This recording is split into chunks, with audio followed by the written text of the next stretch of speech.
بسم اللہ الرحمن الرحیم۔ السلام علیکم۔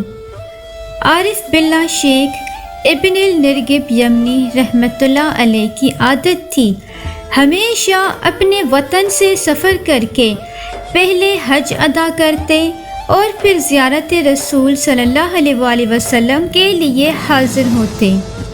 دربار کی حاضری کے وقت اشعار قصیدہ آپ صلی اللہ علیہ وآلہ وسلم، حضرت ابو بکر صدیق اور حضرت عمر فاروق رضی اللہ تعالی عنہم کی شان میں لکھ کر روضہ اقدس کے سامنے پڑھا کرتے تھے۔ ایک مرتبہ انہوں نے حسب عادت قصیدہ پڑھا تو ایک رافضی خدمت میں حاضر ہوا اور درخواست کی کہ آج میری دعوت قبول کریں۔ حضرت شیخ نے سنت کی نیت سے دعوت قبول کر لی۔ آپ کو اس کا حال معلوم نہ تھا کہ وہ رافضی ہے اور حضرت ابو بکر اور حضرت عمر فاروق رضی اللہ تعالی عنہم کی شان بیان کرنے سے ناراض ہے۔ آپ حسب وعدہ اس کے مکان پر تشریف لے گئے۔ مکان میں داخل ہوتے ہی اس نے اپنے 2 حبشی غلاموں کو، جن کو پہلے سے سمجھا رکھا تھا، اشارہ کیا۔ ان دونوں نے اس اللہ والے کو پکڑا اور آپ کی زبان مبارک کاٹ ڈالی۔ اس کے بعد اس کمبخت رافضی نے کہا کہ جاؤ، زبان حضرت ابو بکر اور حضرت عمر رضی اللہ تعالی عنہم کے پاس لے جاؤ، جن کی تم شان بیان کرتے ہو، وہ اس کو جوڑ دیں گے۔ حضرت شیخ کٹی ہوئی زبان ہاتھ میں لے ہوئے روضہ اقدس کی طرف دوڑے اور چہرہ مبارک کے سامنے کھڑے ہو کر اپنا واقعہ ذکر کیا اور روئے۔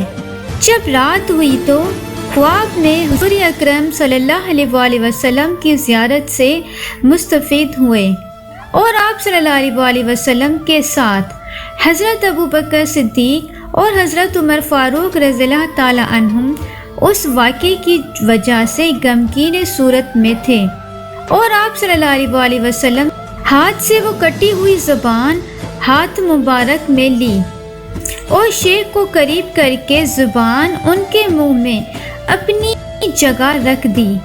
یہ خواب دیکھ کر شیخ بیدار ہوئے تو دیکھتے ہیں کہ زبان بالکل صحیح سالم اپنی جگہ پر موجود ہے۔ دربار نبوت صلی اللہ علیہ وآلہ وسلم کا کھلا ہوا معجزہ دیکھ کر اپنے وطن واپس آ گئے۔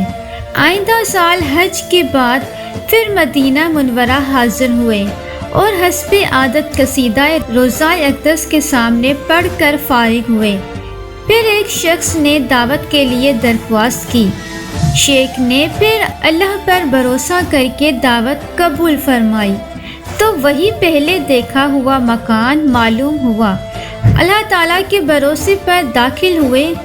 اس شخص نے نہایت عزت کے ساتھ بٹھایا اور بہت پرتکلف کھانوں سے ضیافت کی۔ کھانے کے بعد یہ شخص شیخ کو ایک کوٹری میں لے گیا۔ وہاں دیکھا کہ ایک بندر بیٹھا ہوا ہے۔ اس شخص نے شیخ سے پوچھا کہ آپ جانتے ہیں کہ یہ بندر کون ہے؟ فرمایا نہیں۔ اس شخص نے عرض کیا کہ یہ وہی شخص ہے جس نے آپ کی زبان کاٹی تھی۔ اللہ تعالیٰ نے اس کو بندر کی صورت میں مسخ کر دیا ہے۔ یہ میرا باپ ہے اور میں اس کا بیٹا ہوں۔